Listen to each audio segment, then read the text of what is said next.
ಬೆಳಗ್ಗೆ ಎದ್ದ ತಕ್ಷಣ ನನ್ನ ಮೈಂಡ್ ಆಕ್ಟಿವೇಟ್ ಆಗದೆ ಇವತ್ತು ಯಾವ ವಾರ ಅಂತ 9 to 5 ಜಾಬ್ ಯಾರ್ಯಾರಿಗೆ ಹೋಗ್ತಿರ್ತೀರೋ ಅವ್ರಿಗೆಲ್ರಿಗೂ ಈ ಟ್ರಾಮಾ ಇರುತ್ತೆ. ಇವತ್ತು ಥ್ಯಾಂಕ್ ಗಾಡ್ ಸಂಡೇ ಆಗಿತ್ತು, ಫುಲ್ ನಾನ್ ವೆಜ್ ಬ್ಯಾಟಿಂಗ್ ಮಾಡೋದೆ ಅಂದ್ಬಿಟ್ಟು ಡಯಟ್ ಚಿಕನ್ ಮಾಡ್ಕೊತಾ ಇದ್ದೀನಿ. ಅದರಲ್ಲಿ ನೋಡಿ ತುಪ್ಪನ ಯೂಸ್ ಮಾಡ್ತಾ ಇದ್ದೀನಿ. 1 ಟೀ ಸ್ಪೂನ್ ತುಪ್ಪದೊಳಗಡೆಗೆ ಶುಂಠಿ ಬೆಳ್ಳುಳ್ಳಿ ಪೇಸ್ಟ್ ಹಾಕಿದ ತಕ್ಷಣ ಅರ್ಧಂಬರ್ಧ ಎಗ್ರೋಯ್ತಲ್ಲಿ, ಯಾಕಂದರೆ ನೀರೊಳಗಡೆಗೆ ತುಪ್ಪ ಶುಂಠಿ ಬೆಳ್ಳುಳ್ಳಿ ಪೇಸ್ಟ್ ಹಾಕ್ಬಿಟ್ಟು ಮಾಡ್ತಾ ಇದ್ದೀನಿ.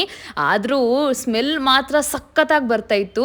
ನಾನಿವತ್ತು ಮಸಾಲೆ ಎಲ್ಲ ಯೂಸ್ ಮಾಡಬಾರ್ದು ಅಂತ ಹೇಳಿಬಿಟ್ಟು ಬರೀ ಮೆಣಸು ಹಾಕಿ ನಾನು ಚಿಕನ್ ಕರಿ ಮಾಡ್ಕೊಂಡು ವೆಯ್ಟ್ ಮಾಡ್ಕೊಂಡು ಕೂತಿದ್ದೆ.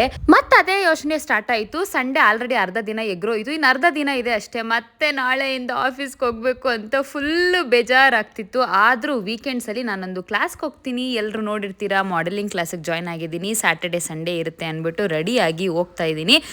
ಈ ಟ್ರಾಮಾ ಎಲ್ಲ ಇರೋ ಗ್ಯಾಪಲ್ಲಿ ನಾನು ವೀಡಿಯೋ ತಗೊಳ್ಳೋದೇ ಮರ್ತೋಯ್ತು. ಲಾಸ್ಟಲ್ಲಿ ಇನ್ನು 5 ತುತ್ತಿರೋ ಥರ ನನಗೆ ನೆನಪಾಯಿತು, ಅಯ್ಯೋ ವೀಡಿಯೋ ತೊಗೊಂಡಿಲ್ಲ ಅಂದ್ಬಿಟ್ಟು ವೀಡಿಯೋ ಮಾಡಿಕೊಂಡು ಕ್ಲಾಸಿಗೆ ಹೋಗ್ತಾ ಇದ್ದೀನಿ ಗೈಸ್. ಅಲ್ಲಿಂದ ಬಂದಮೇಲೆ ಅಫ್ಕೋರ್ಸ್ ನಾನು ಡಯಟ್ನ ಫಾಲೋ ಮಾಡಬೇಕು, ಜಿಮ್ಮಿಗೆ ಹೋಗಬೇಕು. ಜಿಮ್ಮಿಗೆ ಹೋಗಿ ವೀಕೆಂಡ್ಸಲ್ಲೂ ಚೆನ್ನಾಗಿ ಜಿಮ್ಮಲ್ಲಿ ವರ್ಕೌಟ್ ಮಾಡಿ ನನ್ನ ಡೇನ ಮುಗಿಸ್ತೆ. ಈ ವಿಡಿಯೋ ಇಷ್ಟ ಆಗಿದ್ರೆ ಲೈಕ್, ಶೇರ್, ಕಮೆಂಟ್ ಹಾಗೆ ಫಾಲೋ ಮಾಡೋದು ಮರಿಬೇಡಿ. ಇದೇ ಥರ ಹೆಚ್ಚಿನ ವೀಡಿಯೋಗಾಗಿ ನನ್ನ ಅಕೌಂಟ್ನ ಫಾಲೋ ಮಾಡಿ.